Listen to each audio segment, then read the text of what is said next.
जी, खजाना time news में आपका स्वागत है। आइए नजर डालते हैं आज की खास खबरों पर। प्रधानमंत्री आवास योजना के तहत सरकार की उन लोगों को पक्का घर देने की कोशिश है जो टूटे फूटे मकान या फिर झोपड़ी में रहने को मजबूर हैं। सरकार की मदद से ये लोग भी अब पक्की छत वाले घरों में रह सकते हैं। लेकिन शाजापुर जिले के पोलायकला नगर परिषद में दलित समुदाय के 50 से अधिक परिवार अब भी इस योजना से वंचित हैं। दलित समुदाय के ये लोग कच्चे मकान या झोपड़ी में रहने को मजबूर हैं। बारिश में झोपड़ी या कच्चे मकान से पानी टपक रहा है।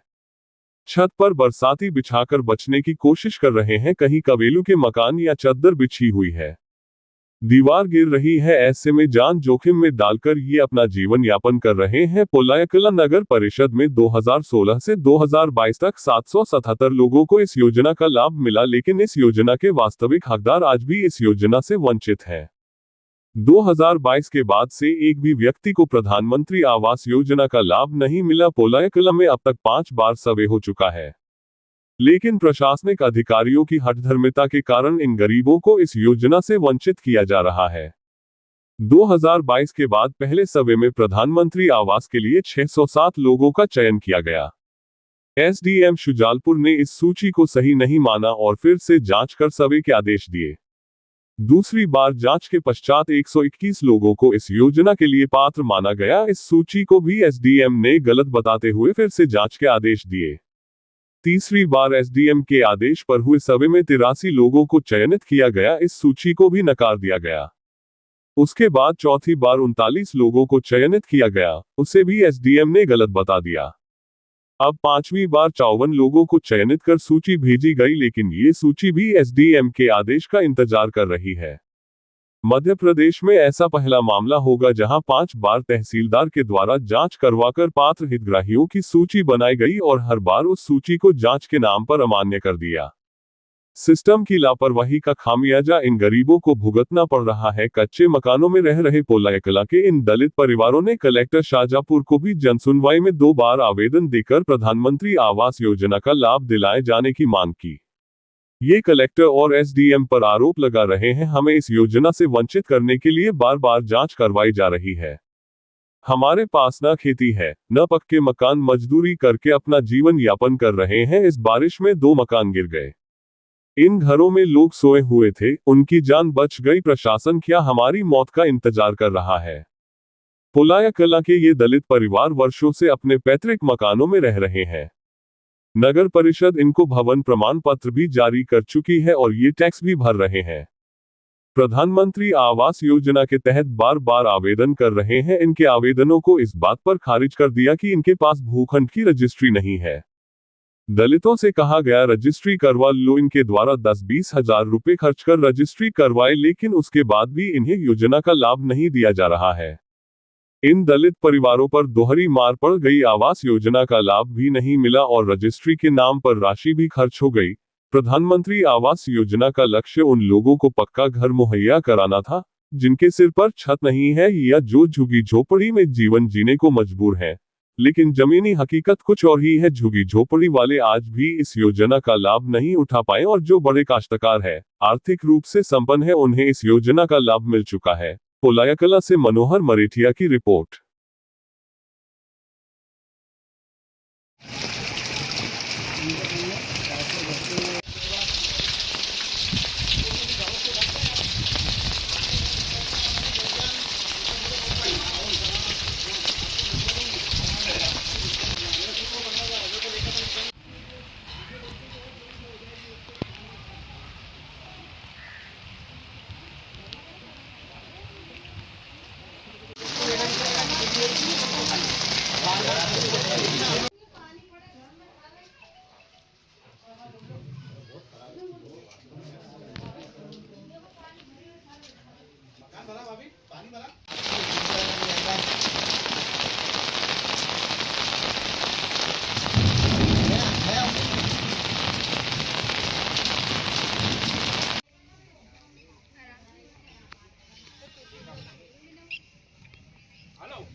समस्या है, हमारा कच्चा मकान है और हम इसी में गुजारा करते हैं और ना जाने कब बारिश में कब गिर जाए पता नहीं। और हमारे बच्चे हम रात भर जागते हैं, पानी आता है, बर्तन धरते हैं इधर उधर। और कल तो हमारी दीवार भी गिर गई थी तो हम वहाँ से गारा पटका हमने और वो दीवार छाबी हमने, नहीं तो वो कल ही फट जाती हमारी दीवार सारी। और इसी में गुजारा करते हैं हम। आपने साहब जाके शिकायत भी की थी? हाँ की थी ना, गए थे हम शाजापुर। किसको शिकायत की थी आप लोगों ने? कलेक्टर मैडम को की थी हमने। क्या नाम है आपका? संगीता बाई। फार्म भरते हैं, हमारे को किसी नजर नहीं मिलती, हमारे घर ऐसे चल रहा है सारे। हमारे को थोड़ी बहुत लाभ चाहिए हमारे को। हमारा बच्चा बच्ची पड़ जाएगा तो क्या करेंगे हम? समझ आएगा या फिर सारे हमने दीवार ऐसी कर गई सारे। घर में जाके देखो थोड़ा कैसा है हमारा घर। अच्छा, आपके मकान की दीवार भी गिर गई? हाँ, बार बार फार्म भरा है पर हमारे को मैडम देखने आती है, जब भी हमारे को कोई काम ही नहीं हो रहा है कुछ भी। बार बार आए पर हमारे सोने कोई भी नहीं। अब टिकाऊ सर्वे कर लियो, उनके सामने मकान उन गिरी जाएगा, वहाँ छत्तीसगढ़ मरी जाएगा, हम मरी जाएगा, फिर हमारे कहीं काम क्यों फूटी? ये हमारे जमीन है नहीं, मजदूरी आदमी करा लगे तो लगे, दिहाड़ के लिए तो नहीं भी लगा, हाथ है पगे कहीं हो जाए तो दिहाड़ के नहीं भी। हम तो भुखाती सामा घर में खाली पड़िया रहा, कोई देखना आएगी हमारे से मकान नहीं बना, हमारे कुर्सी दो कम। हम शाजापुर भी गई आए, हमारी कोई सुना ही नहीं गरीब में। टिकाऊ के हमारी मैडम ने कैंसिल कर दी, कुर्सी नहीं पड़ी जाती। कितनी बार सर्वे हो गया आपके? गंज का भी हुई गो, सर्वे का पिट्टी का भी हुई गया, पर हमारी सुनाई नहीं, बात भी नहीं सुनी ना सुन दी। किस किस को आवेदन दिया आपने? हमने आवेदन गंज से दिया, बेचारा लोगों ने भागता फिर हमारा फिर वो का भी नहीं उनका बोल देता, फिर बेचारा हम भागता फिर। और हमने 12,000 रुपये कितना लगाई थे, माफी करी, हम सुबह करे रजिस्ट्री करे, हमने वहाँ से जलपुर गया रजिस्टर करी। ये अब ब्याज आते आज ना पैसा लिखे ने करा, हम कन नहीं हो कहीं भी नहीं। हमारे मैडम ने हमारे कुछ कैंसिल कर दी और हमारे किसी ने मजा जैसे मैडम शासन ने हमारे लाभ क्यों नहीं दिया साहब? हमारे ये कुटी का नंबर काट दिया और ये मैडम के पास में हमारी कुटी आई की थी जो आई थी यहाँ जगह देखी ना काटी नहीं गई भी।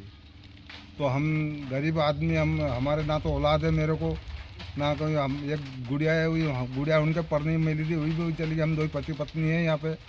अब हमारी रक्षा कौन करे? शासन ने हमारे को कोई प्रकार का लाभ नहीं दिया हमारे घर। ना तो मेरे पास में ज़मीन है, ना जायदाद है, ना कुछ नहीं है। बारिश के कारण गिर चुका है और मेरे पिताजी है, उनको लड़के भी नहीं है, हम 6 बहन हैं। और है ना आवाज़ और सर्वे बार बार हो रहा है, लेकिन उन्हें कुछ भी नहीं हो रहा है। सर्वे करके जा रहे हैं और देख के जा रहे हैं बस, और कुछ भी नहीं कर रहे आगे। ना हमको अभी तक नहीं मिली, दोनों लड़के को भी नहीं मिली, ना हमको मिली। आवास योजना का कहीं भी लाभ नहीं मिला हमको। और हमारा मकान गिर गया था, हमने वो नगर पालिका में आवेदन भी दिया हमने, फिर भी हमारी कोई सुनाई नहीं। तो क्या नाम है? चद्दर पटक लिया। क्या नाम है आपका? इंदरवाल। ओला से सर हम फार्म भर रहे हैं आवास के लिए। हमारे पिताजी का मकान था कच्चा और उन्होंने हमारे नाम से करवाया, जिसके बाद भी हमको आवास नहीं दिया गया। फिर नगर पालिका से बोला गया कि रजिस्ट्री करवा लो, सबने बोला रजिस्ट्री, हमने सरकार के द्वारा रजिस्ट्री करवाई और रजिस्ट्री का बोलने के बाद में भी नहीं आया। 5 से 6 बार शिकायत हो गई, मतलब आवेदन हमने भरे, बार बार नाम कट जाए, फिर नाम आ गया, फिर अब पात्रता से अपात्र बताते गए, जिसके बाद में मैंने 181 पर शिकायत की। सीमो साहब ने मेरे को बुलाया वहाँ पर, और बुलाने के बाद में उनने मेरे से बोला कि तेरी जवाबदारी मेरी है तेरे को आवाज़ दिलवाने की, ये शिकायत तुम वापस ले लो, मेरे पे कलेक्टर का दबाव है। ठीक है सर। पोलाई कला में प्रधानमंत्री आवास योजना में जो पात्र लोग हैं उनको भी एसडीएम और कलेक्टर मैडम द्वारा अपात्र बताया जा रहा है। बार बार पोलाई कला में सर्वे कराया जा रहा है, लेकिन प्रधानमंत्री आवास नहीं दी जा रही है, लोगों के मकान गिर रहे हैं। तो मैं कलेक्टर मैडम और एसडीएम मैडम को कहना चाहता हूं कि मैडम, क्या यहाँ पे पोलाई कला में सब गरीबों के बच्चे मर जाएंगे, इसके बाद इन पोलाई कला में इन पात्र लोगों को आवास योजना मिलेगी क्या? तो मैं मैडम को कहना चाहता हूँ कि मैडम आप एक बार आइए सही हमारे पोलाई कला में और लोगों के मकान देखिए कि किस प्रकार ये अपने बच्चे बच्ची के साथ यहाँ पर पोलाई कला में रह रहे हैं। इनका दर्द समझिए थोड़े से, और आप देखिए कि क्या स्थिति है इनकी। और जल्दी अगर इनको, हम शाजापुर भी गए थे अगली बार भी जन सुनवाई में, लेकिन आपने हमारे को आश्वासन दिया था बस कि हम जल्दी ही सूची जारी करेंगे, लेकिन अभी तक सूची जारी नहीं हुई है। और अगर अब भी नहीं होगी आगे और ऐसे ही जाँच के नाम पर हमारे को बस बताया जाएगा तो हम शाजापुर आएंगे और चक्का जाम करेंगे, रोड जाम करेंगे, और इसकी कुछ भी जनहानि होती है इसकी जवाबदारी शासन प्रशासन के लोगों की रहेगी। धन्यवाद। क्या नाम है आपका? मेरा नाम विनोद मालवी, वार्ड क्रमांक 8, पार्षद। वार्ड क्रमांक 8-9 से पार्षद प्रतिनिधि। हमारे वार्ड में बहुत सारे लोग हैं जिनके पास पट्टे भी हैं और स्वामित्व की रजिस्ट्री भी है, पर एसडीएम मैडम है और कलेक्टर मैडम के पास भी हम गए थे अभी मंगलवार के रोज़, करीब 1-1.5 महीना हो गया है, पर वो बार बार पटवारी को भेजते हैं या नगर पंचायत वाले को भेजते हैं या एसडीएम मैडम आते हैं तो सही साठ सर्वे नहीं करते हैं, बार बार सर्वे का बोलते हैं और कुछ करते नहीं हैं। आज गाँव में ग्रामीण जो क्षेत्र है उनमें कुटी मिल चुकी है और हमारे गांव में मतलब हमारे 8 नंबर 9 नंबर ST SC में आते हैं, मतलब बहुत ज़्यादा ख़राब स्थिति। सब लोग मजदूरी करते हैं और अपना पेट पालन पोषण करते हैं। आज ऐसे घर भी हैं हमारे वार्ड में कि जिनकी दीवारें गिर गई और उसमें मतलब बच्चे और घर वाले रहते हैं सर, मतलब बहुत ही ख़राब स्थिति है। क्या नाम है? मेरा नाम घनश्याम है, मैं वार्ड क्रमांक 9 से पार्षद प्रतिनिधि। अभी कुछ दिन पहले मेरे संज्ञान में आया, वरिष्ठ अधिकारियों द्वारा मुझे बताया गया कि यहाँ प्रधानमंत्री आवास के लिए सर्वे हुआ था जिसमें कुछ विसंगतियाँ पाई गई, तो उनकी जांच कराने के लिए एक दल गठित करने के निर्देश मुझे प्राप्त हुए, जिसके संबंध में दल गठित किया जा चुका है और निष्पक्ष जाँच कराई जाएगी। मैम जाँच के उपरांत ही निर्णय तो वरिष्ठ अधिकारियों को करना है और नगर परिषद के द्वारा इसका योजना का लाभ दिया जाएगा। हमारी तरफ से बस जांच दल गठित किया जा रहा है। मैम सर्वे सूची अभी हाल ही में 54 हितग्राहियों की आपको दी गई है। नगर परिषद द्वारा कहा गया है कि हमारे द्वारा सूची तैयार करके तहसीलदार महोदय को जांच हेतु भेज दी गई है, क्या कब तक जांच हो पाएगी इसकी? अभी प्राकृतिक आपदा के कारण भी थोड़े हमारे पटवारी व्यस्त हैं, तो जल्दी हम लोग इसका जाँच करा लेंगे। ठीक है सर, प्रधानमंत्री आवास योजना में आपके कई लोग जो वंचित रह गए हैं, उनके कच्चे मकान हैं, तो बार बार सर्वे हुआ तो क्यों लोगों को वंचित रखा गया? शासन की गाइडलाइन अनुसार जो है सर्वे किया जा रहा है। आपके यहाँ 5 बार सर्वे हो चुके हैं, तो बार बार सर्वे क्यों? 5 बार सर्वे में कितनी जो है हितग्राहियों की सूची आपके द्वारा भेजी गई है? शासन के निर्देश अनुसार सर्वे माननीय कलेक्टर महोदय द्वारा करवाया गया था। प्रथम बार में 607 लोगों की सूची गई थी, दूसरे में 121 लोगों की, तीसरे में 83 लोगों की, चौथे में 39 लोगों की और पाँचवें में 54 लोगों की सूची गई थी। तो सर, ये बार बार जो जांच हो रही है सर्वे के नाम पे और जो नाम क्यों गड़बड़ हो रहे हैं, तो ऐसा क्या है, इसमें क्या परेशानी आ रही है? इसमें क्या है, यहाँ पे रजिस्ट्री की बजाय स्वामित्व रजिस्ट्रार से करा दी गई है, इसलिए गाइडलाइन में थोड़ा शासन नियम अनुसार अलग अलग वो आ रहा है। इन लोगों को कब तक लाभ मिल पा जाएगा? अभी सर्वे हो जाए, इसके बाद फिर मतलब 5 सर्वे तो हो चुके हैं, आखिरी बार वो कब सर्वे है? वापस तहसीलदार महोदय को जो है हमने 54 लोगों की सूची सत्यापन हेतु भेज दी है। ताजा खबरों के लिए देखते रहिए खोजी खजाना टाइम्स न्यूज।